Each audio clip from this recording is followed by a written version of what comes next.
Si j'ai pas trop l'habitude de parler comme ça dans un amphi. On m'a demandé de venir parce que je suis éleveur dans la montagne pyrénéenne, pas par ici, mais en Ariège, dans le Couserans.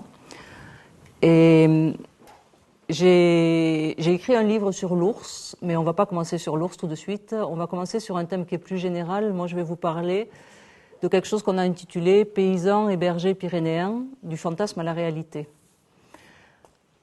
Alors pour introduire ça, je vais commencer un petit peu par vous présenter rapidement mon parcours. Je ne suis pas fille de paysan, mais je suis petite fille de paysan de la vallée de l'Espaune, qui est dans les Hautes-Pyrénées, en Haute-Bigorre. Chez moi, je ne m'appelle pas Violaine Béraud, je m'appelle Violaine Bérotte. C'est quand je suis arrivée en 6e qu'on m'a appelée Béraud, parce que j'arrivais à la ville.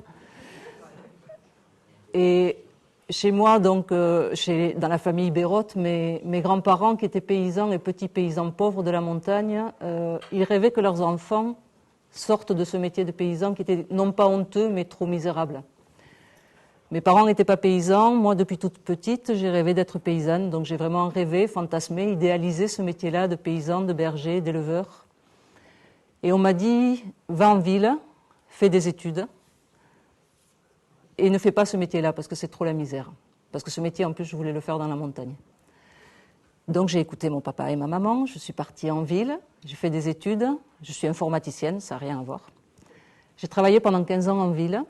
Et puis, j'avais toujours en tête l'envie de revenir vers la terre, ou de venir vers la terre, parce que je n'avais pas été fille de paysan.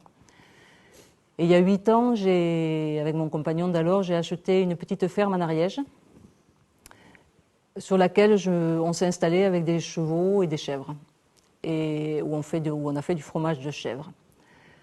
Donc, je suis depuis 8 ans en Ariège, je travaille donc comme éleveur.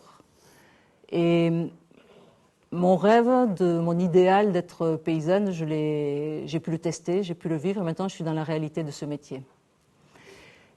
J'ai remarqué que beaucoup de gens qui passent chez nous, que ce soit des gens, des randonneurs, des touristes, des amis, font toujours la même réflexion, ils disent « Oh, quelle chance vous avez !» Et je me suis souvent demandé, sur le coup, ça me fait toujours réagir, quelle chance vous avez, parce que je dis, mais faites-le vous aussi. Pourquoi vous ne le faites pas? Et puis, je me suis aussi demandé pourquoi ils disent tous quelle chance on a. Et c'est un peu le sujet d'aujourd'hui.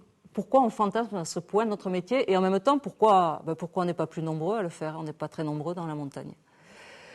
Donc, j'ai essayé de réfléchir à ça en prenant plusieurs points. Les sources de fantasmes, à mon avis, elles sont plusieurs. La première source de fantasme, je pense qu'elle est liée à notre lieu de vie et aux conditions dans lesquelles on vit. La deuxième source de fantasme, je pense qu'elle est liée à la façon dont on travaille, qui n'est pas une façon de travailler classique. On verra après pourquoi. Et la troisième source de fantasme, et là on arrivera un peu à l'ours, c'est notre relation aux bêtes. Notre travail, il est lié aux bêtes. On ne dit pas aux animaux, on dit aux bêtes. Non. Et pour finir, on conclura un petit peu sur l'idéalisation de 2 modèles qui sont particuliers. Je distingue le modèle du berger et le modèle de l'éleveur. Et quels sont les modèles fantasmés et quelle sont la réalité de la vie du berger ou de l'éleveur. Alors, on va commencer sur le lieu de vie. Le lieu dans lequel on vit, c'est sûr qu'il fait rêver les gens, d'autant plus que le lieu dans lequel on vit, c'est le lieu de vacances des autres. Les gens, ils viennent chez nous. Je dis les gens en général, quand je dis les gens, c'est en fait ceux qui ne sont pas paysans ou bergers avec nous dans la montagne. Ils viennent chez nous parce que le paysage est magnifique, parce qu'on est dans le calme et pas dans la surpopulation, parce qu'on est dans l'air pur et pas dans la pollution. Ils viennent chez nous et on est nombreux, moi je l'ai fait pendant quelques années, on est nombreux à les accueillir en chambre d'hôte, par exemple, à la ferme. Ça a énormément de succès, les chambres d'hôtes à la ferme. Si vous voulez gagner des sous en étant paysan, faites des chambres d'hôtes à la ferme. Ça marche bien. Et ça marche d'autant mieux que vous proposez aux gens de participer. Ce que veulent la majorité des gens, c'est non pas seulement venir en vacances à la campagne, mais c'est, entre guillemets, jouer le paysan. Et je ne le dis pas de façon méchante par rapport à eux, mais j'ai vraiment senti ça chez les gens qui sont venus chez moi. Ils veulent participer, ils veulent faire comme s'ils étaient le paysan. Et ils trouvent ça très agréable, très intéressant. Ce n'est pas désagréable non plus pour nous. Ça fait une aide aussi, ce n'est pas désagréable. ils demandent vraiment à participer. On le voit de la même façon aussi sur toutes les Pyrénées, partout, on organise des fêtes pour la transhumance. Ça marche très très fort partout dans les Pyrénées. De plus en plus, les gens, au lieu de rester sur le bord de la route à regarder passer les troupeaux, veulent participer, c'est-à-dire montent avec les éleveurs et les bergers et font la transhumance avec. Donc là aussi, on joue l'éleveur, on joue le berger, on participe. Sauf que, ça c'est le cadre idéal, comment ça se passe toutes ces choses-là? Ça se passe en été quand il fait beau. Ça se passe toujours plutôt sur des activités agricoles qui sont les activités agricoles les plus agréables. Transhumer. Ceux qui venaient, je vous prends l'exemple concret chez moi, ceux qui venaient chez moi concrètement et qui voulaient participer, ils voulaient participer à la traite, ils voulaient participer à garder les chèvres, mais pas le jour où il pleut. Pas le jour où il fait trop chaud et où on se fait piquer par les temps toute la journée. Et par contre, personne ne m'a jamais proposé, ou alors c'était vraiment très rare, de vider le fumier de la chèvrerie avec moi. Donc on participe sur les choses agréables. Mais c'est aussi la règle du jeu, parce que nous aussi, on les pousse à ça. Ce sont nos clients, ils viennent, ils paient pour être là, à nous de les chouchouter, de les dorloter, de leur montrer le beau côté de la chose. Donc il y a une idéalisation sur cette vie-là, et nous-mêmes, on les trompe, on les leurre un petit peu sur la réalité de notre vie. Et dernière chose, quand ils viennent chez nous, ils viennent toujours sur des périodes courtes, comme tous ceux qui vont randonner en montagne et qui vont voir un berger en montagne. Ils vont être là sur quelques jours, et pas sur du long terme. Et c'est vraiment sur du long terme qu'on se rend compte de la réalité de notre métier. Ensuite, notre lieu de vie, il est fantasmé aussi parce qu'on vit dans des conditions saines. Je pense que Joseph, comme moi, on est les plus bronzés de la salle. On est toujours dehors. À une époque où on parle beaucoup d'écologie, de développement durable, j'entendais ces mots-là encore tout à l'heure, développement durable, environnement, écologie, vie saine, bio, etc. Ben nous, on est en plein dedans. Hein. Notre vie, elle a l'air hyper saine, et puis c'est vrai qu'elle l'est pas mal, parce qu'on est dehors, parce qu'on marche, parce qu'on vit sur un rythme qui est un rythme naturel, contrairement à la majorité des gens. On vit en fonction du jour et de la nuit. On dort beaucoup plus en hiver qu'en été, nous. On vit au rythme des saisons, au rythme de la météo. La majorité des gens, à cause de leur travail, vivent sur un rythme qui est totalement artificiel. Ils se réveillent à la même heure, que ce soit en été ou en hiver. Ils vivent la météo de façon un peu différente de nous. C'est-à-dire que je pense que Joseph, comme moi, on a chaud là dans cette salle, parce qu'on est en hiver et on trouve qu'il fait chaud dans cette salle. Et les gens sont beaucoup plus habitués que nous à vivre avec du chauffage ou de la climatisation. Nous, on est dehors, donc on est un peu comme les bêtes. On met le poil d'hiver, on s'habitue. Donc nous, la météo... En fait, c'est vrai qu'on vit avec, les saisons, on vit avec, le jour et la nuit, on vit avec. L'inconvénient de ça, c'est qu'on subit aussi tout ça. Quand il faut faire le foin, par exemple, c'est le moment où il fait le plus chaud. Ben, c'est le moment où on ferait bien la sieste et où on resterait bien à l'abri dedans. Ben, on est obligé de sortir et on va dehors et on subit la météo, on doit travailler avec elle. C'est au moment où il neige le plus, c'est au moment où ça gèle le plus qu'il faut aller s'assurer que les bêtes, elles ont à boire, que tout n'est pas gelé au niveau des abreuvoirs, au niveau des arrivées d'eau. S'il y a de la neige, il faut leur amener du foin. Donc la météo, on la vit aussi de façon pas très agréable parce qu'il faut lutter contre elle, ou faire avec elle. On ne peut pas trop lutter contre elle, faire avec elle, on va dire. Et puis les bêtes, elles nous imposent un rythme qui n'est pas forcément le rythme qu'on aimerait. Notre rythme idéal, ce serait de se lever comme les poules, au lever du soleil, et de se coucher avec la nuit. En fait, quand on est éleveur, par exemple, qu'on a des vaches, on sait que les mises bas, ça a lieu la nuit. Donc c'est la nuit qu'il faut aller auprès des vaches pour suivre les mises bas. Pour ceux qui font la traite, et en particulier la traite en estive, je pense que tu dois connaître ça, la traite, le jour où il pleut, il faut faire aussi la traite dehors, sous la pluie. Donc cette vie saine et naturelle, elle a aussi pas que des avantages.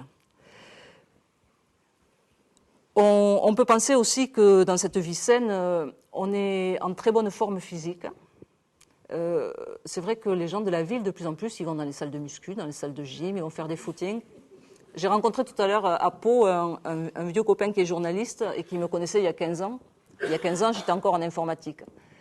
Et qui me dit « tu as bonne mine, tu as minci, et je pense que tu fais plus de jogging. » Je courais beaucoup, moi, avant, quand j'étais en ville.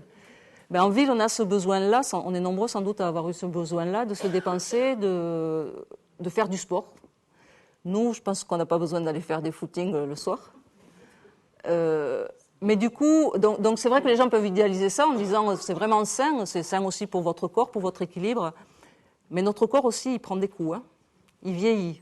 Les corps des vieux paysans, je vis avec un paysan qui n'est pas si vieux que ça, mais qui est un peu vieux quand même. Il a le corps, il me regarde, je ne vous montrerai pas où il est.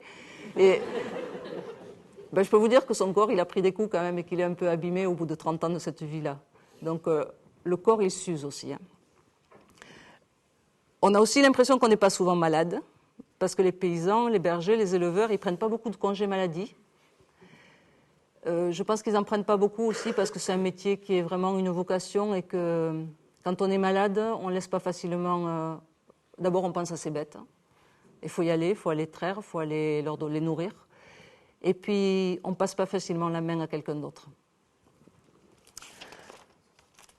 Ensuite, le lieu où on vit, c'est un lieu qui est souvent idéalisé parce que les gens pensent, parfois c'est vrai, parfois c'est pas vrai, que c'est un lieu favorable au lien social. On vit en ruralité, on vit en montagne. On n'a qu'à voir le succès dans les villes de revues comme Village Magazine. La revue Village Magazine, c'est une revue, par exemple, qui se vend très très bien sur Paris, sur Lyon, sur les grandes agglomérations. Je ne pense pas qu'elle se lise beaucoup dans les petits villages. C'est une revue qui, je critique pas du tout, je pense que c'est une revue qui est intéressante, mais dont la fonction est d'inciter les gens des villes à revenir vers la ruralité. Mais j'ai un peu peur des fois de l'idéalisation de la chose. La vie en ruralité, les gens l'idéalisent en disant c'est super parce que tout le monde se connaît et c'est pas l'anonymat comme en ville. Alors ça, c'est absolument vrai. Tout le monde se connaît, mais à un point qui peut être très très lourd. Tout le monde se connaît, mais tout le monde est aussi au courant de tout. Donc on peut l'accepter, hein, on vit avec, hein, mais il faut en être conscient. On peut idéaliser aussi notre vie parce que c'est sûr que nous, on ne vit pas du tout dans l'insécurité, dans la délinquance. Mais si on ne vit pas dans l'insécurité, dans la délinquance, très souvent, c'est aussi parce qu'on n'est pas très nombreux. Les petits villages, les petits hameaux de la montagne, ils se dépeuplent de plus en plus. Quand on voit le nombre de personnes qui habitaient ces hameaux, ces villages au début du siècle, et le nombre de personnes qui vivent maintenant, qui vivent à l'année, je ne parle pas de résidence secondaire, hein, qui vivent à l'année, c'est incroyable. Il y a, juste au-dessus de chez moi, un petit hameau qui s'appelle Estoueu. J'ai vu l'autre jour, par hasard, dans un livre, une photo de l'école d'Estoueu en 1930. Sur la photo, il y a 25 enfants. L'école d'Estoueu, elle est fermée, bien sûr, depuis très longtemps maintenant. Il n'y a plus aucun enfant à Estoueu. Et à l'année, il ne vit plus qu'un couple de personnes qui ont une cinquantaine d'années avec leurs parents âgés. En 1930, il y avait 25 enfants à l'école. Et les Pyrénées, la majorité des petits villages, des petits hameaux de montagne dans les Pyrénées, hélas, c'est ça de plus en plus. Et c'est ça aussi parce qu'il y a un problème, c'est que la majorité des maisons se vendent en résidence secondaire. On reviendra sur ça à la fin. Donc, la vie en ruralité, c'est bien joli, mais c'est souvent aussi pas mal de solitude. Il n'y a pas forcément beaucoup de monde autour. Donc, on a parlé du lieu de vie qui peut être idéalisé. On va parler maintenant de notre profession. Notre profession, elle est très souvent idéalisée parce que notre travail n'a pas l'air d'être un travail. Pourquoi ça n'a pas l'air d'être un travail ? Parce que, d'abord, notre cadre de travail, il est très différent du cadre de travail classique des gens. Nous, éleveurs, paysans, on vit dans notre lieu de travail. Notre lieu de vie privée, c'est notre lieu professionnel. Je dis de vie professionnelle, mais c'est vraiment ça. Notre lieu de vie privée, c'est notre lieu professionnel. Notre collègue de boulot, c'est souvent notre mari ou notre femme. Donc on vit avec lui. Nos horaires de travail, on ne peut pas vous les dire. Nos horaires de travail ne sont pas définis. Alors que la majorité des gens, c'est comme s'il y avait un bouton on-off. Je me réveille le matin, je suis chez moi, je suis dans ma vie privée avec ma famille dans ma maison. Et puis à 9h, tac, j'appuie sur le bouton. À 9h ou je ne sais pas quelle heure. J'appuie sur le bouton, je pars au travail et je me retrouve dans un lieu qui est mon lieu de travail avec mes collègues, dans un bureau. Donc c'est vraiment un autre milieu. Et à la fin de la journée, je vais rebasculer dans l'autre monde. Il y a vraiment une distinction entre les deux mondes. Et je crois que ça frappe énormément les gens qui passent chez nous. Ils ne savent pas à quel moment on est dans le privé, à quel moment on est dans le professionnel. Mais ils ne le savent pas parce que nous-mêmes, on ne le sait pas. tout est totalement mêlé. Du coup, ça peut donner l'impression à certains qu'on ne travaille jamais, et à d'autres qu'on travaille tout le temps. Il y a les deux choses. Il y en a qui disent c'est très cool, et il y en a qui disent c'est terrible. Ce qui fait la différence, je crois, c'est que notre travail, pour la majorité des éleveurs et des éleveurs de montagne, vu les conditions dans lesquelles on travaille, notre travail pour la majorité d'entre nous, c'est une vocation, c'est une passion. Alors que la profession de la majorité des gens est une obligation, plus qu'une passion. Cependant, il ne faut quand même pas se leurrer, notre travail a quelques inconvénients. On a tendance, nous les éleveurs, à pas trop savoir par exemple quels sont les jours fériés. Parce que jour férié ou pas jour férié, dimanche ou pas dimanche, les bêtes, il faut les nourrir. Si on fait de la traite, il faut les traire.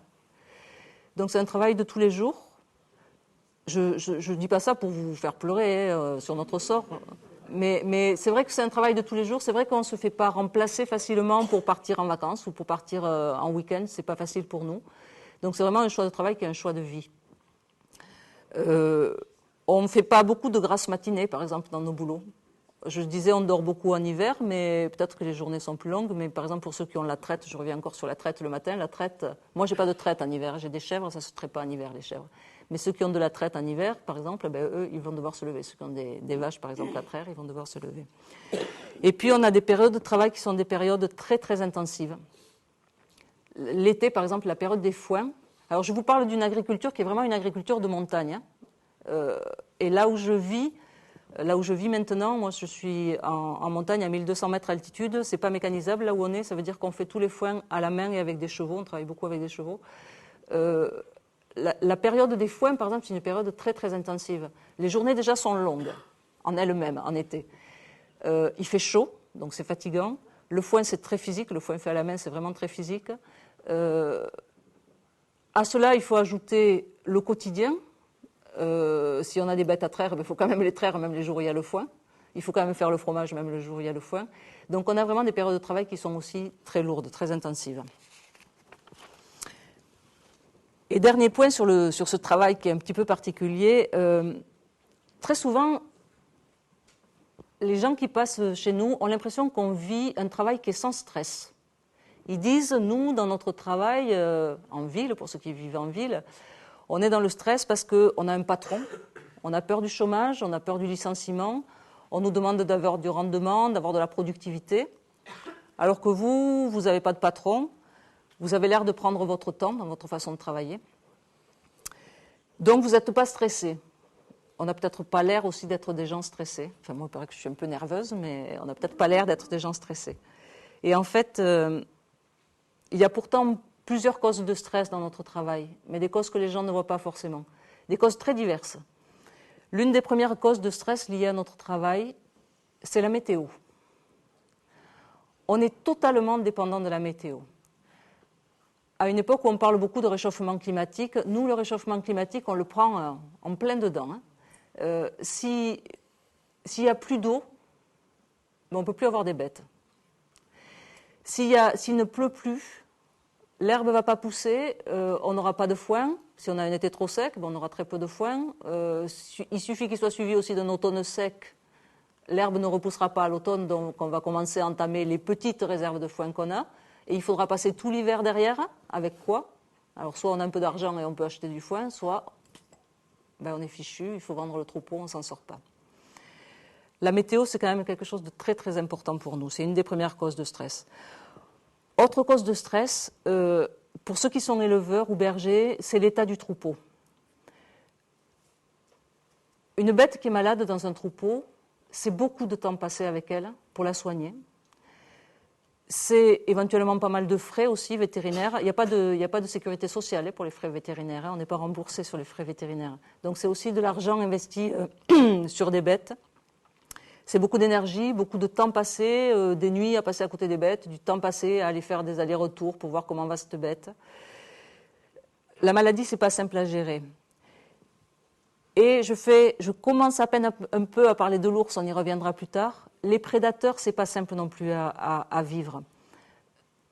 Moi, je vis en Ariège, je vis dans le Couserans. Je vis en montagne.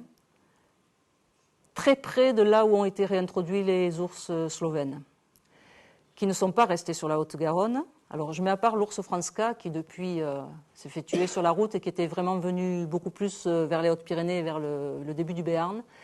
Mais les autres ours slovènes, ils sont repartis sur l'Ariège. Nous, on a pas mal d'attaques de notre côté. Vraiment, on le prend, l'ours, certains le vivent au quotidien. Et il y a certains endroits, certaines estives en particulier, où la présence de l'ours est vraiment un stress très très important, même s'il va faire peu d'attaques. Savoir qu'il est là sur la montagne, pas loin, et qu'on ne sait pas quoi faire contre, qu'on ne peut pas faire grand-chose contre, c'est énormément de stress. Et ce stress, il y a vraiment des jeunes bergers qui ne sont pas forcément dans la culture pyrénéenne, qui sont souvent des jeunes bergers qui viennent d'ailleurs, donc ce n'est pas culturel, ce n'est pas leurs grands-parents, leurs arrière-grands-parents qui leur ont mis en tête que l'ours était terrible. Eux, ils le vivent vraiment de plein fouet, c'est difficile au quotidien à vivre. Ça peut être aussi difficile pour les éleveurs, parce que c'est eux aussi qui perdent leurs bêtes, et puis parce que les ours peuvent descendre assez bas. Il n'y a pas que les ours, il y a aussi les chiens errants, il y a aussi d'autres types d'attaques qu'il faut prendre en compte et qui sont toutes très stressantes. Une attaque, quelle qu'elle soit, peut être très stressante, et pour les bêtes, bien sûr, et pour l'éleveur. C'est jamais agréable de retrouver des bêtes abîmées et des bêtes qui souffrent. Autre type de stress dans notre métier, auquel les gens pensent très très rarement, nous, on n'a pas un salaire à la fin du mois. Il y a un stress lié à l'économique. Les rentrées d'argent, elles sont de deux types en agriculture. Il y a les primes, je vais en reparler après des primes, parce que c'est sujet à grande discussion. Il y a les primes et il y a la vente de nos produits. Les primes, alors suivant le type de prime qu'on a, mais en gros, elles rentrent une ou deux fois dans l'année. Quand ça rentre, c'est le jackpot, c'est un gros truc qui rentre, ça fait du bien. Mais il faut savoir le gérer pour tenir après. Et la vente des produits, là, ça dépend aussi de ce qu'on fait. Moi, par exemple, avec le fromage, je vais avoir des rentrées d'argent assez régulières sur les 8 mois de production de fromage. Mais quelqu'un qui vend des agneaux, par exemple, qui fait de la viande, il va avoir des ventes d'agneaux une ou deux fois dans l'année. Et à ce moment-là, rentrée d'argent, mais après, il faut tenir. Donc, il y a aussi un stress lié à l'argent parce qu'il faut arriver à gérer ses sous et on ne sait jamais ce qui peut arriver. On peut avoir besoin d'argent à cause de la météo, à cause de plein de raisons. Donc, il faut arriver à bien gérer ça. J'ai parlé des primes. Il y a aussi un stress lié à la dépendance aux primes, moi, je trouve. C'est pas très joli d'être dépendant des primes. On n'est pas très fiers de ça.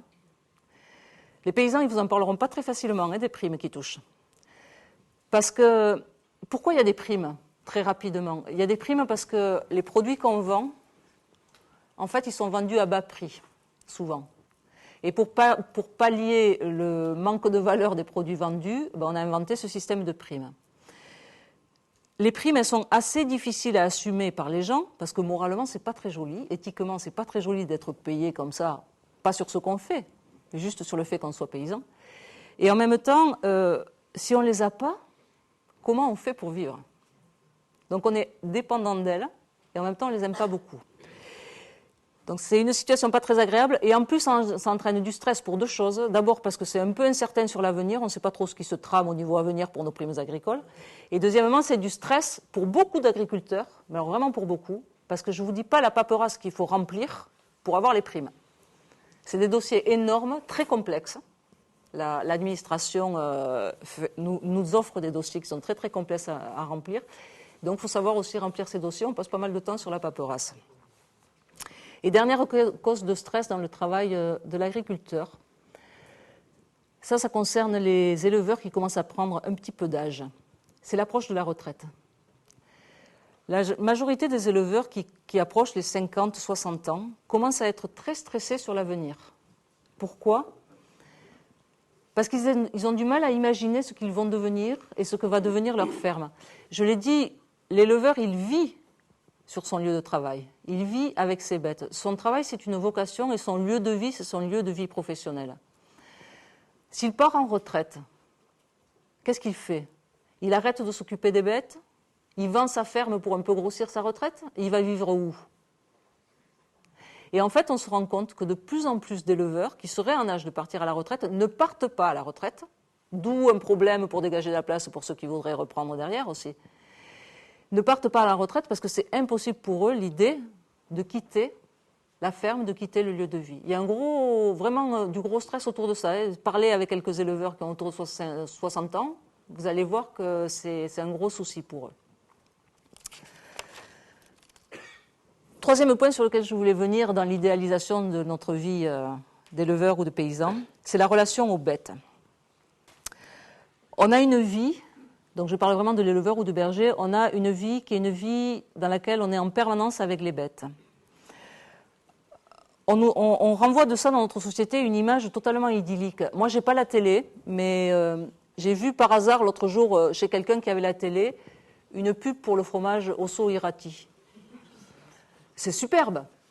Les images, elles sont très très belles. Hein. On voit des très belles brebis béarnaises qui sur un fond magnifique. Elle est très très belle l'image. Bien sûr, il fait beau. C'est magnifique. Bien sûr qu'on rêve quand on voit quelque chose comme ça. De la même façon, partout dans nos vallées, on vend des cartes postales superbes avec des belles photos de berger, avec son chien bien calme à côté, son bâton sous le soleil, le troupeau au loin, éventuellement un petit agneau dans le sac à dos, éventuellement même un ours bien gentil qui regarde. Tout va bien. Or, nous, on a un rapport à l'animal qui est très particulier. D'abord, on dit, au niveau du vocabulaire, on ne dit pas beaucoup l'animal, on dit beaucoup plus les bêtes. Il y a deux types d'animaux autour de nous, ou même trois types, je pourrais dire. Il y a trois types d'animaux. Il y a les chiens de travail, il y a le troupeau, ou les troupeaux, et puis il y a les animaux sauvages. L'animal, chez nous, il est lié à notre vie. Mais à notre vie, j'ai dit professionnelle, privée, tout ça est mélangé. C'est notre profession, les bêtes.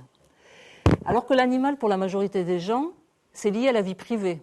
On a un chien, on a un chat chez soi, c'est pour l'affectif, c'est pour tenir compagnie. Ça fait partie de la vie privée, ça fait partie du loisir, mais ça ne fait pas partie de la vie professionnelle. Nous, c'est notre vie professionnelle. Et du coup, on est dans un rapport à l'animal qui est un rapport qui n'est pas le même que celui de la majorité des gens. Il n'est pas le même parce que nous, notre rapport à l'animal est du rapport donnant-donnant. Quand j'ai des chèvres chez moi dans mon troupeau, je fais naître les chevrettes, je fais grandir les chevrettes ou les chevreaux si je les garde, les chevreaux je ne les garde pas souvent, on va y revenir, je fais naître les petits, je nourris, je soigne, je fais attention aux bêtes. Mais en contrepartie, les chèvres me donnent leur lait, elles me donnent leurs petits. Donc il y a vraiment du donnant-donnant. On n'a pas un animal pour le plaisir d'avoir un animal, ou alors à la rigueur on en a un comme ça, mais pas beaucoup. La majorité de nos animaux, on sait pourquoi on les a, c'est du donnant-donnant. Et autre chose importante, on a une relation à la mort avec l'animal qui n'est pas la même que celle de la majorité des gens. Nous, la mort de l'animal, ça ferait presque partie, enfin, je ne peux pas dire que ça fait partie de notre quotidien, mais on doit vivre avec. À partir du moment où on accepte d'être éleveur, on sait qu'il va falloir sélectionner des animaux, c'est-à-dire obligatoirement en envoyer vers l'abattoir. C'est la base de notre travail. On n'est pas éleveur si on refuse de tuer un animal. Donc c'est important, hein, cette relation à l'animal qui passe aussi par une relation à la mort. Dans mon troupeau, quand j'ai des chevrettes et des chevreaux qui naissent, les petits mâles, ils n'ont pas beaucoup de chances de s'en tirer. Mais on le sait dès le départ. Et j'insiste sur le fait qu'on peut aimer ces bêtes. Moi, je pense vraiment aimer mes bêtes. Et on peut, de la même façon, arriver à les tuer. Moi, j'égorge des chevreaux et je peux le faire. Et je préfère même le faire moi que l'amener à l'abattoir. Parce que ça fait partie de mon métier. Il faut que j'accepte mon métier jusqu'au bout.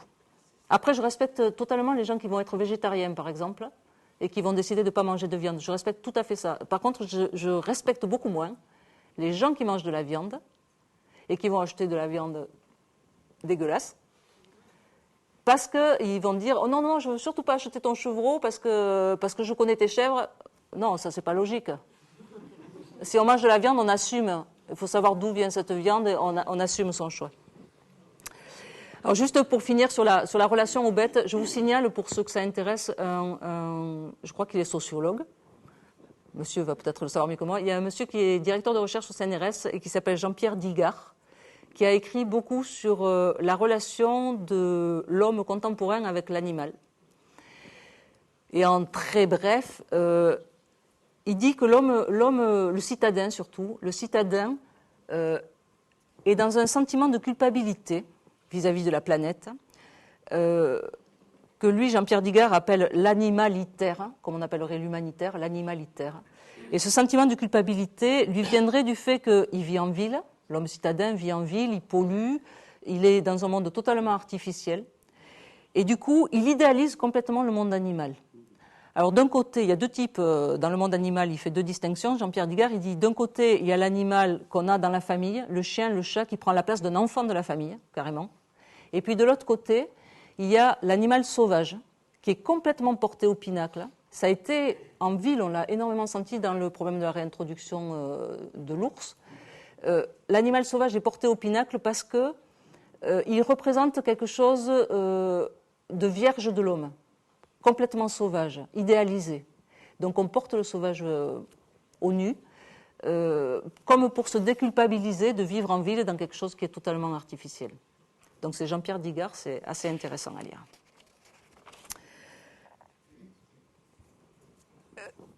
Donc j'ai parlé de bergers, j'ai parlé d'éleveurs. Je voudrais juste revenir sur une distinction entre berger et éleveur. Quand les gens idéalisent notre mode de vie, ils confondent un peu le métier de berger, le métier d'éleveur. Et ce qu'ils idéalisent souvent, c'est soit le berger, soit le petit éleveur de montagne. Alors le berger, en fait, l'image idéalisée du berger, le berger, c'est celui qui est en estive, qui garde des troupeaux en estive, pendant l'été, pendant 3, 4, 5 mois, ça dépend des estives. L'image idéale, c'est bien sûr cette personne seule dans la montagne avec ses bêtes. L'image réelle, c'est qu'il y a deux types de bergers. Il y a des bergers qui sont par ailleurs éleveurs, c'est-à-dire qui ont des bêtes à eux. Il y a des bergers qui sont des bergers salariés, c'est-à-dire qui sont payés pour aller garder les bêtes des autres. Sur les Pyrénées, la profession de berger, elle est presque aussi différente qu'il y a de valets dans les Pyrénées. Dans le Béarn, les bergers, souvent, ils vont faire le fromage en estive.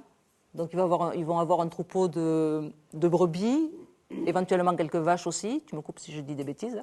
Et ils vont faire du fromage, donc ils vont faire la traite en estive. Vers chez moi, en Ariège, c'est pas du tout comme ça. Il n'y a pas du tout de traite. Il y a des très gros troupeaux de brebis. C'est-à-dire qu'un berger, il a souvent 2000 brebis. Mais c'est des troupeaux regroupés, en fait, c'est les troupeaux de plusieurs éleveurs. C'est 10 ou 20 éleveurs qui regroupent leurs troupeaux, qui paient un berger, donc c'est un berger salarié qui va aller garder le troupeau. Donc c'est difficile de parler de la vie du berger avec toutes les particularités qu'il y a sur les Pyrénées, mais ce qu'on peut dire en règle générale, c'est que les conditions de vie du berger, qu'on idéalise beaucoup, elles sont vraiment pas simples. D'abord, elles sont rudes au niveau de son logement. Le berger il vit dans une cabane qui est plus ou moins bien. Elles ne sont pas toutes bien, hein. Il y en a qui vivent dans des conditions vraiment très, très, très rustiques. Il vit en altitude, donc il prend de plein fouet la météo lui aussi, hein. Le berger, on le voit aussi toujours sous le beau temps, mais quand il pleut un jour, ça lui fait du bien d'habitude. Quand il pleut 3, 4, 5, 6 jours, là, ça ne lui fait pas du bien. Quand on a les pieds mouillés toute la journée à force de marcher et qu'on rentre le soir à la cabane et qu'on n'a que le feu de bois pour essayer de faire sécher les chaussures et qu'il faut repartir le lendemain, c'est pas facile. Le berger, il vit soit dans la solitude, soit dans la cohabitation. Et ni l'un ni l'autre sont faciles. C'est-à-dire que souvent, soit il y a un berger qui est seul dans une cabane, soit ils sont à plusieurs dans une cabane. Et dans un cas comme dans l'autre, ce n'est pas évident de passer plusieurs mois là-haut, ou tout seul, ou avec une personne avec qui, même si on s'entend bien, il faut arriver à vivre, hein. Le berger, ça doit être quelqu'un de costaud physiquement. Parce que celui qui fait la traite en estive, quel que soit le temps, matin et soir, il faut qu'il tienne le rythme. Ceux vers chez nous qui font l'estive, des grandes estives avec 2000 brebis, ils marchent toute la journée, ils marchent parce que les estives sont immenses et les troupeaux sont immenses. Donc il faut une condition, d'ailleurs ils sont souvent assez jeunes, il faut une condition physique assez exceptionnelle pour tenir le coup. Et puis psychologiquement, pour ceux qui sont sur des zones difficiles, il faut aussi arriver à tenir le coup à cause des prédateurs, à cause des accidents qu'il peut y avoir sur le troupeau.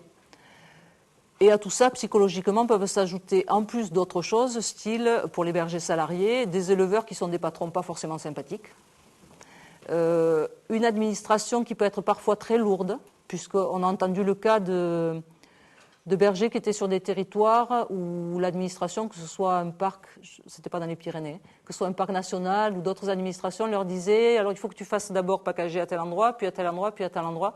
C'est le berger qui sait comment il doit gérer son estive, hein. C'est pas l'administratif qui est dans son bureau. Et dernière chose qui est difficile pour le berger, et en particulier pour le berger salarié, et j'ai vraiment vu ça moi cette année, là où j'habite, c'est la fin de l'estive. Le berger qui est un berger salarié, il n'a pas de bête à lui. Il a vécu pendant 4 ou 5 mois en montagne, seul avec un énorme troupeau et avec ses chiens. Les chiens souvent sont à lui par contre. Mais il a vécu avec un gros troupeau dont il était responsable et avec des chiens. Au bout de 4 ou 5 mois en montagne, il doit redescendre. Et là, c'est impressionnant sur les jeunes bergers, très souvent, ils n'arrivent pas à redescendre. C'est-à-dire qu'ils demandent à rester 1 semaine, 15 jours de plus, avec les quelques brebis qu'on a encore laissées là-haut. Ils ne sont pas payés, mais ils ne peuvent pas descendre. Laisser cette vie-là pour revenir à une vie où ils vont se retrouver sans bêtes, c'est vraiment un pas qui est difficile à franchir pour beaucoup et auquel on ne pense jamais. Moi, avant d'en parler avec eux, c'est quelque chose à quoi je ne pensais pas. Je me disais, ils sont heureux de redescendre et je ne pensais pas à cette difficulté à redescendre. Donc voilà pour l'image du berger. Et quant à l'éleveur, l'image idéalisée de l'éleveur, alors là, elle correspond à un type d'éleveur, à une sorte d'éleveur, un modèle d'éleveur qui n'existe pratiquement pas. L'image idéalisée de l'éleveur, c'est une personne qui vivrait en montagne, assez haut, dans une petite ferme, toute petite, toute mignonne, très très bien entretenue, avec des petits troupeaux, petits les troupeaux, pas avec des tracteurs, parce que les tracteurs, ça ne fait pas trop rêver les gens. Ça fait rêver les agriculteurs, hein, ou certains agriculteurs, mais ça ne fait pas rêver trop les autres gens. Or, ce type d'agriculture, de petite agriculture de montagne, elle est très, très marginale, vraiment très marginale. Pourquoi elle est très marginale ? Parce qu'elle est très inconfortable à vivre, elle est très dure à vivre, elle est trop pénible à vivre.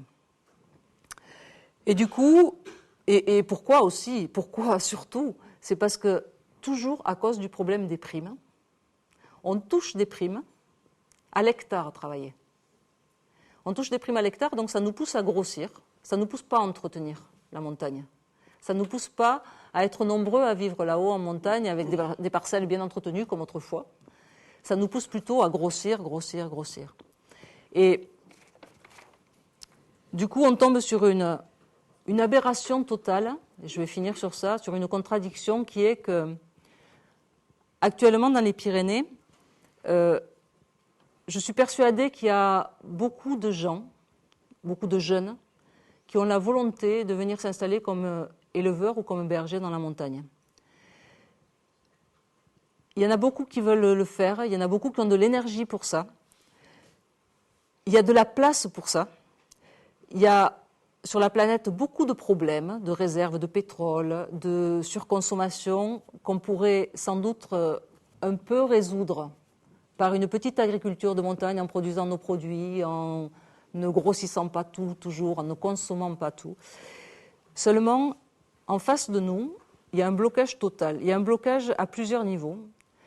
Il y a un blocage au niveau de la terre et du bâti, au niveau du foncier. Il est impossible, presque impossible, pour un jeune qui n'a pas trop d'argent, de s'installer comme paysan dans la montagne. Pourquoi ? Parce que tout part en résidence secondaire. C'est impossible de racheter une grange en montagne. C'est impossible, c'est très très difficile de trouver du bâti dans la montagne. Tout part au plus offrant, donc sur de la résidence secondaire. En plus, la politique agricole, les choix de politique agricole, ils poussent, et c'est très clairement affiché, ils poussent à faire que les structures agricoles existantes grossissent et non pas qu'elles diminuent ou au moins qu'elles restent égales. Dès qu'un agriculteur s'en va, l'idée c'est plutôt de donner ces terres à un agriculteur déjà existant pour le faire grossir, plutôt que d'en profiter pour faire installer un nouvel agriculteur. La politique agricole est plutôt diminuons le nombre d'agriculteurs et augmentons la surface agricole de chacun, alors que c'est l'inverse qu'il faudrait faire. Et dernier point de blocage, je pense qu'au niveau des hommes politiques locaux, il y a un choix qui, je pense, est une erreur. Pratiquement sur toutes les Pyrénées, les hommes politiques ne croient en l'avenir de la montagne que par le tourisme. Que par le tourisme. Et pas par l'agriculture. C'est très rare que vous ayez un homme politique qui vous dise que l'avenir des Pyrénées, c'est l'agriculture. Non, l'avenir des Pyrénées, c'est le tourisme. Et du coup, on en arrive à quelque chose que je trouve catastrophique, qui est qu'on perd beaucoup en biodiversité dans la montagne. Notre montagne pyrénéenne, quand on voit des photos du début du siècle, des terres travaillées par nos grands-parents, et quand on voit des photos de ce que c'est maintenant, la même photo prise au début du siècle et prise maintenant, c'est sidérant. La forêt envahit tout. Qu'on ne nous dise pas que dans les Pyrénées, il faut planter des arbres. Dans les Pyrénées, il faut enlever des arbres. La forêt dans les Pyrénées, elle envahit, le noisetier envahit tout, ce qui était autrefois de la prairie et qui était travaillé, ou qui était du champ, qui était travaillé. Donc on perd aussi en biodiversité par ça. On perd énormément de savoir-faire, parce que le travail paysan, c'est aussi beaucoup, beaucoup de techniques et de savoir-faire. On perd tout ça. Et ce que je trouve grave, c'est qu'on a tendance à folkloriser tout ça. C'est-à-dire que maintenant, on fait des fêtes partout. Des fêtes des vieux métiers. Vous devez avoir ça, par ici aussi. Nous aussi, on a ça. C'est pas mal de faire ça, mais c'est dommage que ça ne soit que du folklore, parce que ça peut être aussi notre vie. Donc, ce qui serait l'idéal, mais comment faire bouger tout ça, ce serait qu'on arrête de nous mettre uniquement dans du folklore, parce qu'on ne le vit pas forcément bien d'être que du folklore. C'est notre vie de tous les jours, c'est pas que du folklore. Notre vie, même si on vit dans des conditions rustiques, moi je vis dans des conditions vraiment rustiques, je n'ai pas l'impression de vivre dans le passé. Je pense au contraire que la vie qu'on vit peut être l'avenir. Vu le mal-être de notre société, vu tous les problèmes qu'on a dans notre société, on peut être une solution pour l'avenir, à condition que les gens puissent trouver de la terre, à condition que les politiques nous suivent, à condition qu'on ne parle pas que tourisme. Voilà, j'arrêterai sur ça.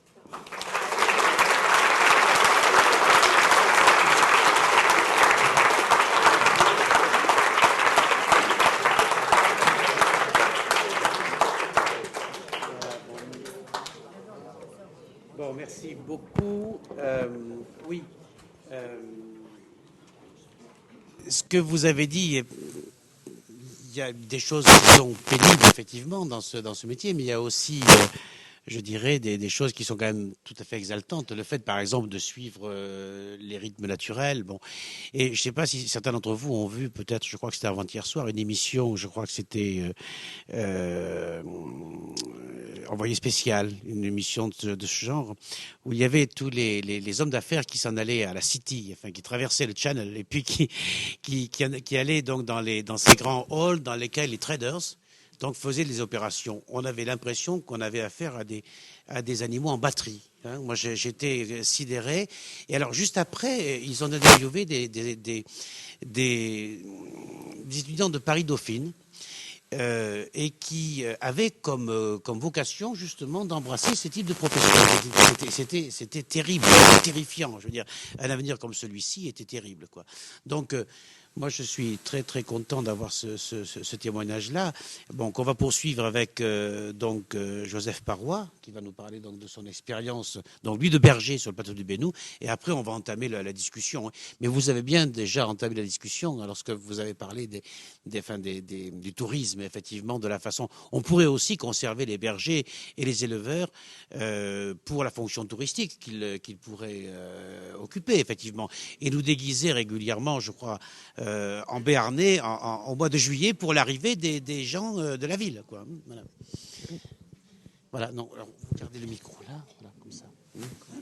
Bien, on vous écoute.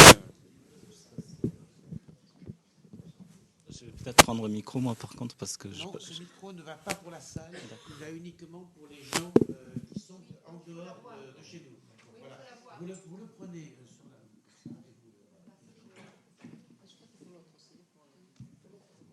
Vous le poussez ? Non. Si je parle pas assez fort, vous me dites. Non, parce qu'on n'entend pas dans les cyberbasses si on n'a pas le micro. Ah, c'est pas le truc d'assez.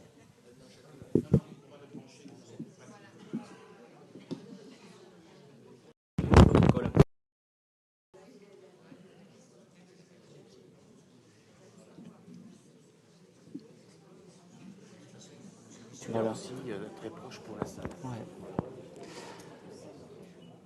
D'accord, bon, moi je suis berger en fait en Vallée d'Ossau ici, pas très loin, quoi, au sud de Pau, sur le plateau du Bénou. Effectivement, je suis berger éleveur. Et bon, moi, mon parcours, je suis fils de paysan, petit-fils de berger. Mais bon, je suis fils de paysans, de petits paysans. Et effectivement, moi aussi, ce qu'on m'a expliqué, c'est que l'avenir, c'était de faire des études et de partir, quoi. Et je suis parti aussi. Et je suis revenu très vite parce que mon rêve, effectivement, toujours, c'était d'être paysan. Et le métier de berger, je l'ai découvert après, je l'ai découvert en faisant de la montagne. Et en fait, en faisant de la montagne, c'était en marchant sur les traces de mon grand-père, quoi. Et voilà, je me suis dit que, en fait, la passion de la montagne et la passion du métier de paysan, je pouvais vivre vraiment en faisant un berger, donc j'ai fait le pas de faire ça, quoi. Voilà, donc j'élève avec ma compagne 180 brebis laitières, 6 vaches béarnaises et 6 juments. Voilà. Donc, en même temps, moi, dans mon métier de berger, effectivement, ce que je me suis aperçu dans la montagne, c'est qu'il y a les bergers et puis il y a les autres gens. Et chacun, on a sa montagne dans la tête, quoi. Et du coup, moi, j'ai eu envie de passer le diplôme d'accompagnateur montagne, parce que je me suis dit que la dimension de la découverte de la montagne et la dimension de la montagne à travers le métier de berger, ça pouvait être aussi une façon de découvrir la montagne et de la voir différemment, quoi. Parce que voilà, on ne regarde pas de la même façon la montagne quand on est effectivement promeneur, touriste, et quand on est berger, quoi. Nous, ce qu'on voit dans les pentes en montagne, c'est l'herbe, c'est la façon dont elles font faire du lait aux brebis ou grandir les agnelles et les faire saillir.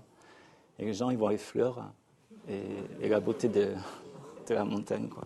Donc, voilà. Et concrètement, à travers le métier d'accompagnateur et de berger, bon, c'est quelque chose qu'on a tenté au départ, c'était de faire effectivement, en même temps que d'être berger en montagne, c'était d'accueillir des jeunes pour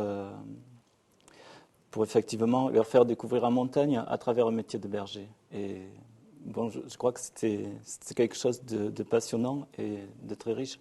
En tout cas, avec des rencontres très très belles de jeunes qui ont continué à nous suivre. Parfois, je pense à Thibaut qui est là, d'ailleurs. Mais c'est quelque chose qu'on a arrêté aussi parce que être berger il y a 20 ans et éleveur, et berger et éleveur aujourd'hui, effectivement, c'est complètement différent, quoi. Et aujourd'hui, il y a des contraintes de plus en plus grandes au niveau de la production et de la survie, simplement, qui font que, effectivement, on ne peut plus faire. Enfin, nous, en tout cas, on a senti qu'on n'avait plus la force de faire les deux, donc on n'est plus que éleveur et berger en montagne. Voilà. Par rapport à ça, je veux dire, effectivement, Violaine en parlait tout à l'heure, mais effectivement, on est berger, c'est berger ou éleveur, c'est pas qu'un métier, c'est un état, quoi. C'est permanent. Voilà, c'est tout le temps.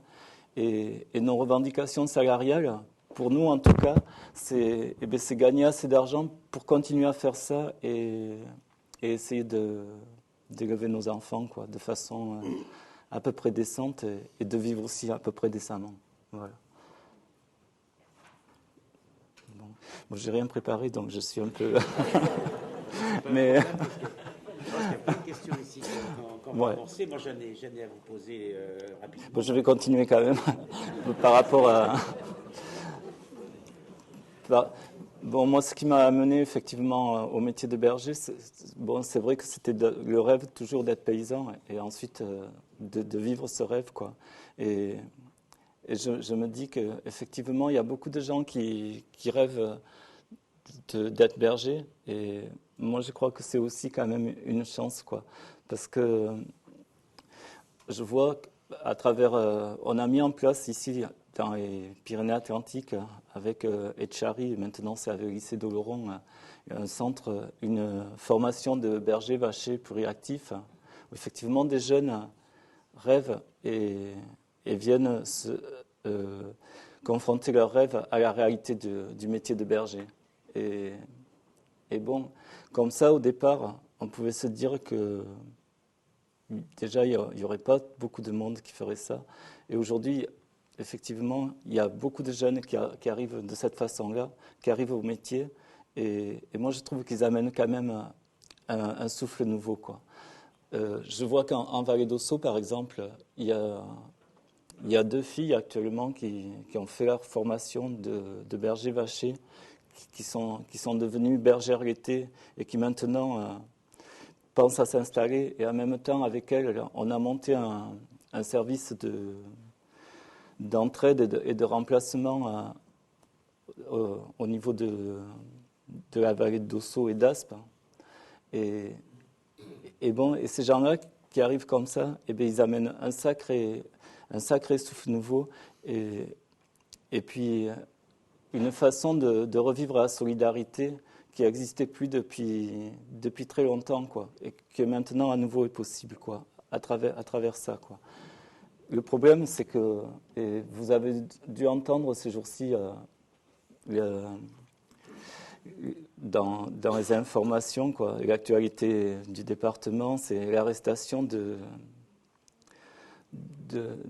6 personnes au Pays Basque, et ça, je pense que ça illustre complètement ce que disait Violaine par rapport au problème du foncier, de l'installation, quoi. Effectivement, il y a de plus en plus de jeunes qui ont l'énergie, qui ont la volonté, qui ont l'enthousiasme de faire ce métier, mais le problème, c'est que l'accès au foncier est de plus en plus dur, quoi. Voilà. Après, par rapport à ça, il y a effectivement envie de notre production et on se bat pour continuer à être et à rester d'abord des producteurs sur nos exploitations et dans la montagne, quoi. Et même si à côté on a des primes et qu'en fait actuellement les primes elles sont complètement liées à notre survie. Mais c'est vrai que les primes, elles amènent un stress et de plus en plus grand parce qu'elles amènent aussi des contrôles de plus en plus fréquents. Et ces contrôles, actuellement, ils deviennent à la limite de l'insoutenable, quoi. Voilà. Bon, je sais pas. Pour l'instant, je pense que je dois adapter le cas.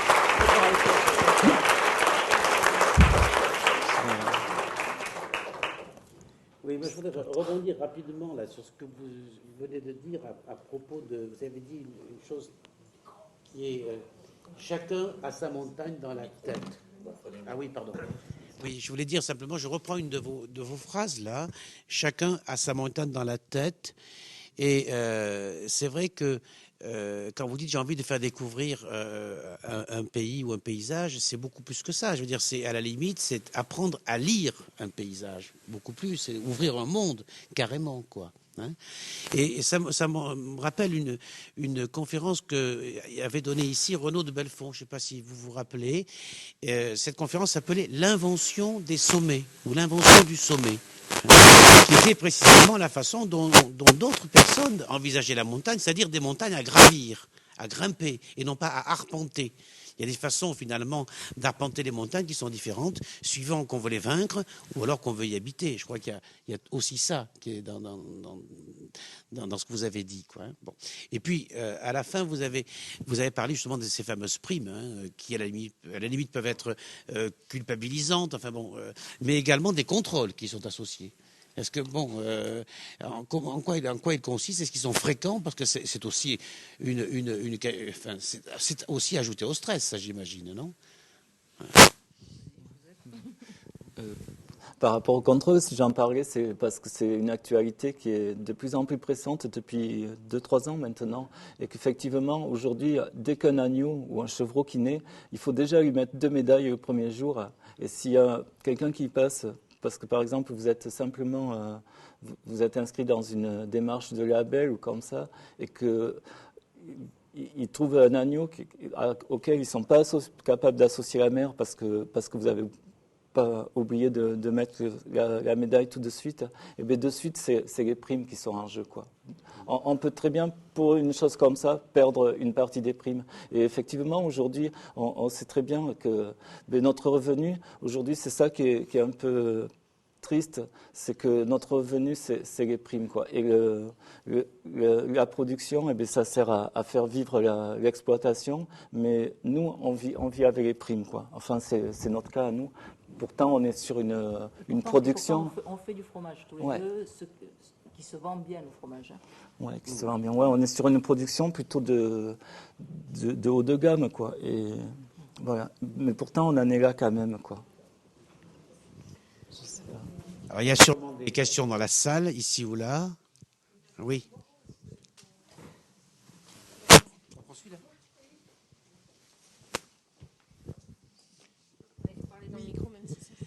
Oui, moi j'aimerais savoir, vous parlez donc de ces prix, mais du fait que vous ne pouvez pas vendre vos produits suffisamment chers pour qu'ils vous fassent vivre correctement, est-ce qu'il n'y aurait pas des moyens, est-ce que vous pensez qu'il y aurait des moyens, que ce soit au niveau des intermédiaires, des grands supermarchés, je ne sais pas, ou est-ce qu'il faudrait créer des coopératives qui revendent les produits? Ça existe, comme les AMAP par exemple. Est-ce que vous avez pensé à des solutions?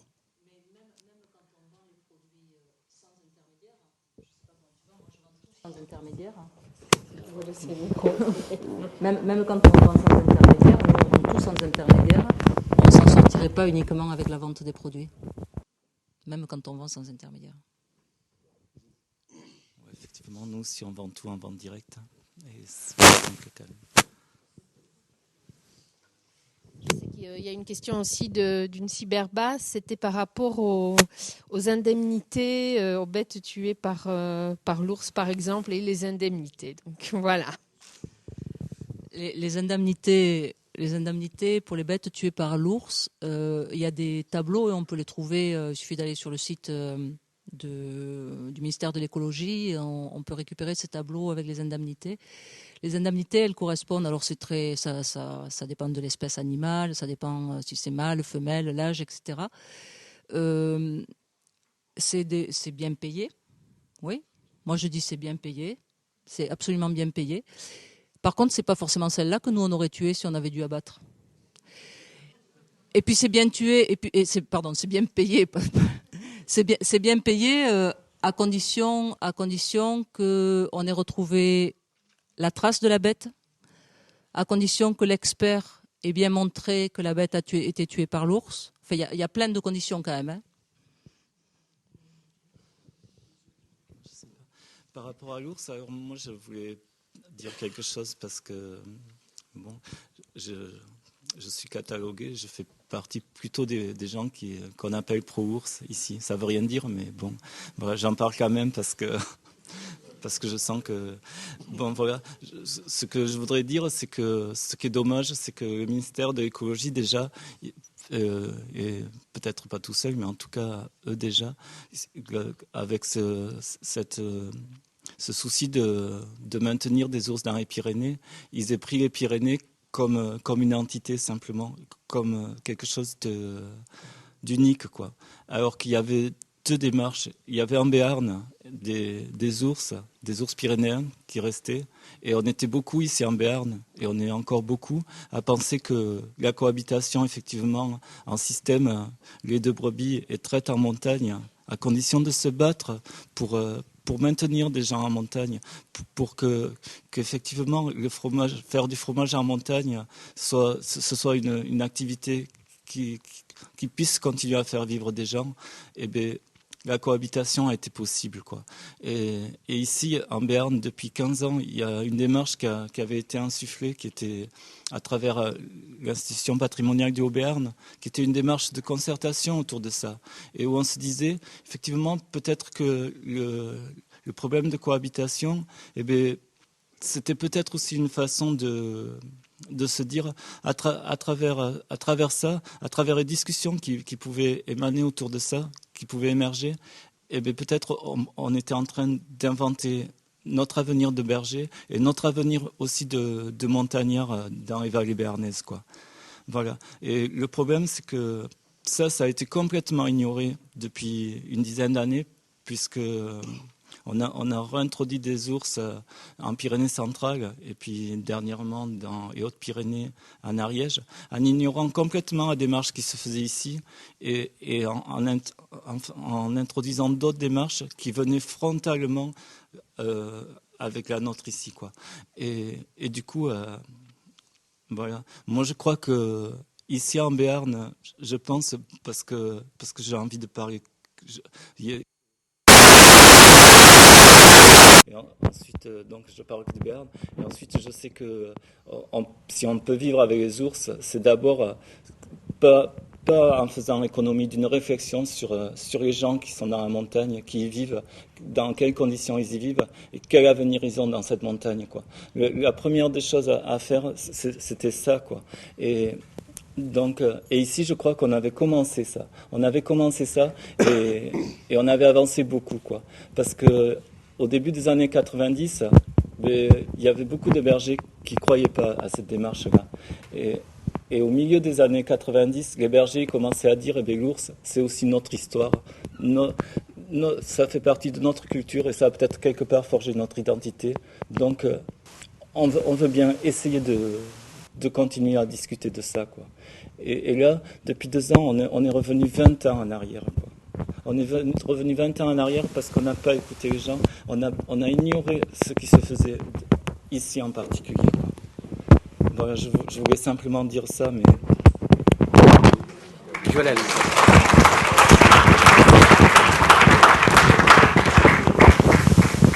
Et moi, je suis très contente d'entendre ça parce que moi, on me classifie dans les anti-ours, ce qui est aussi très rapide parce que je ne me sens pas anti-ours du tout. Ça me fait très plaisir d'entendre ça. Je vous fais remarquer qu'un pro et un anti, puisqu'on est pro et anti, soi-disant, ils peuvent s'asseoir côte à côte et se respecter. C'est très important ce qu'il dit. Il y a eu vraiment une démarche faite avec l'Institut patrimonial du Haut-Béarn ici. Démarche qui a été complètement négligée après au moment de la réintroduction. Et dans les autres coins des Pyrénées, il n'y avait pas eu ce travail qui avait lieu depuis longtemps, comme a expliqué Joseph. Et nous, côté ariégeois, on a pris cette réintroduction vraiment de plein fouet, puisque les ours, il y a la majorité.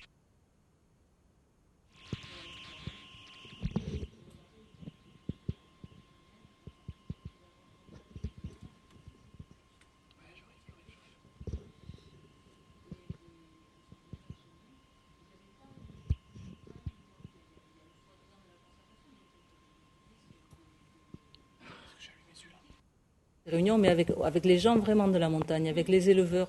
Il n'y a pas eu assez de concertation, assez de travail.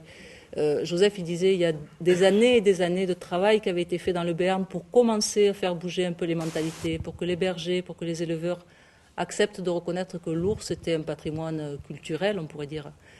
Nous, de notre côté, ça n'a pas été du tout travaillé comme ça. Et si ça a été ressenti aussi violemment, c'est parce qu'il n'y avait pas eu ce travail fait avant et on a eu l'impression d'être méprisé. Et moi, quand j'ai écrit ce livre que j'appelais « Les raisons de la colère », c'est parce que vraiment, autour de l'ours, les gens ont été en colère et n'arrivaient pas à exprimer le pourquoi de leur colère. Et je voulais dire ces raisons, et l'une des raisons, c'était vraiment cette incommunication, cette incommunicabilité, je ne sais pas comment dire, entre ceux qui imposaient des ours et puis nous qui vivions dans la montagne et qui recevions ces ours sans les avoir vraiment choisis. Et on nous a classifiés, on nous a traités d'anti-ours. Moi, je ne suis pas contre les ours. J'ai écrit avec d'autres du parc un très très joli bouquin qui est dans les carnets de terrain du parc sur l'ours des Pyrénées. Ce n'est pas du tout un bouquin anti-ours, je suis absolument d'accord avec ce qui est écrit sur ce bouquin. On n'est pas contre l'ours, on est contre la façon dont cette réintroduction s'est passée. Il a été mal invité.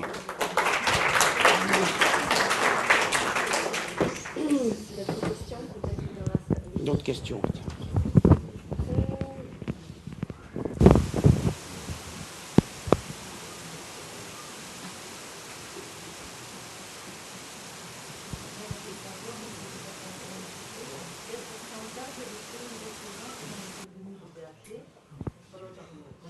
On demande quel pourcentage les primes représentent-elles dans le revenu du berger? Et j'aimerais aussi avoir une autre question, pourquoi fait-on naître des agneaux à Noël maintenant? Pour les vendre à Pâques. J'espère que ce n'est pas uniquement le marché espagnol. C'est pour les vendre à Pâques, non?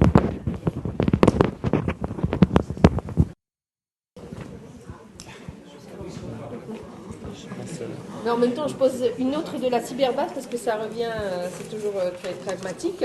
Il contrôle quoi et comment? Donc, comme ça, on regroupe. Sur les agneaux. Sur les agneaux.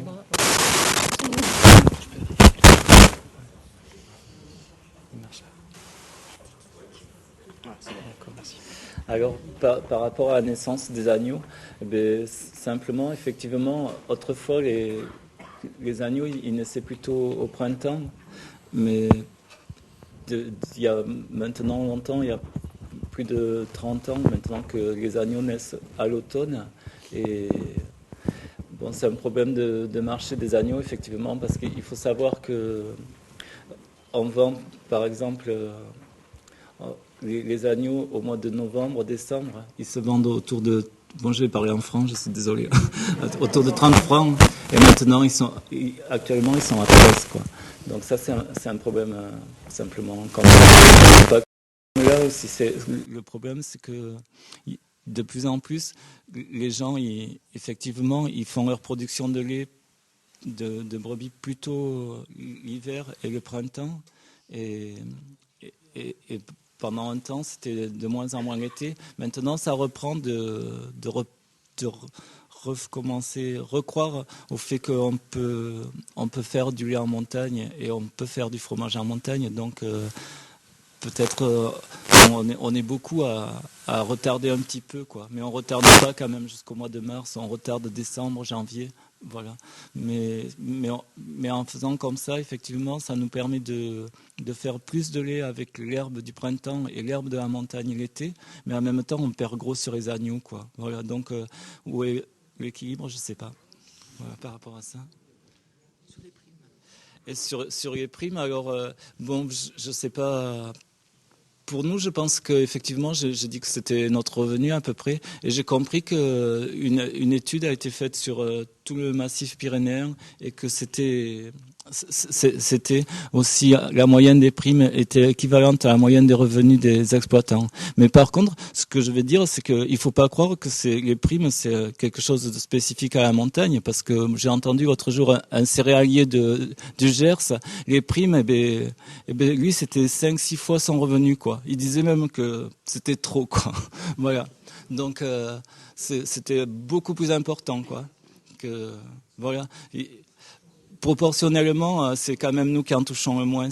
Voilà. Et par rapport au contrôle, c'est nouveau, mais ça devient. Je trouve que c'est effectivement, on a une pression administrative et de plus en plus de contrôles, que ce soit des services vétérinaires, de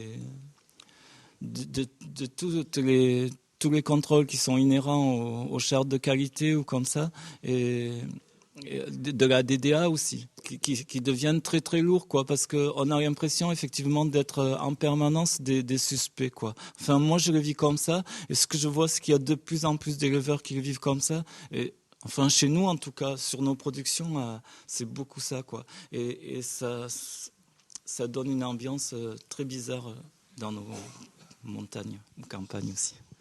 Je sais pas. Une autre question, oui.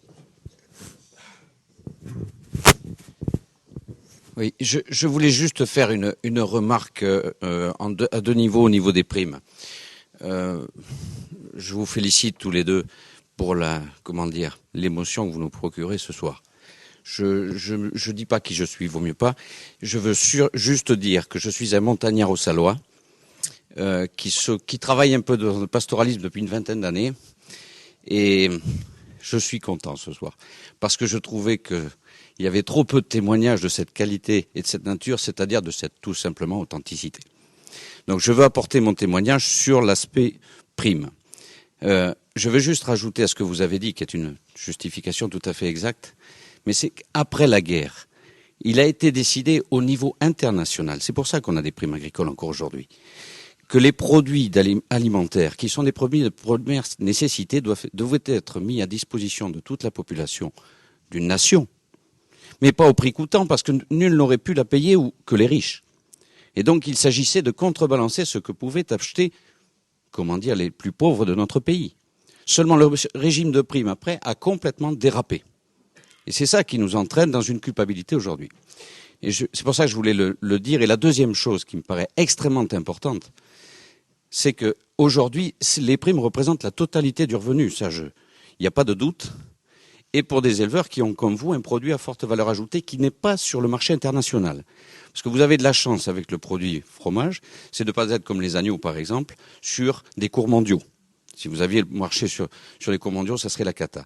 Donc vous avez la chance de pouvoir avoir votre revenu qui constitue, comment dire, en faisant du bon travail, on va le dire comme ça, excusez-moi, je ne veux pas dire qu'il y ait des mauvais, d'entretenir votre outil de travail.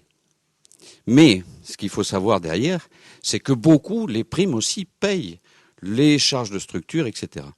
Et quand on est au niveau national, il faut savoir que la très grande majorité des primes s'en vont aux grands céréaliers de la plaine parisienne, de la Breuse et de la Breuse. Et ça, on est toujours en culpabilisation des petits agriculteurs de montagne sur ce sujet-là, et je crois qu'il faut définitivement en sortir. Parce que franchement, moi j'ai sorti les chiffres un jour, et j'ai demandé à la profession agricole qu'ils soient rendus publics. Personne n'a voulu le faire. Je pense que c'est une vraie réponse, ça. Parce que sinon, on mettrait en accusation des zones de France par rapport aux autres. Mais cessons de dire que les montagnards sont ceux qui touchent le plus de primes. Voilà, c'est tout ce que je voulais dire. Et merci encore, surtout.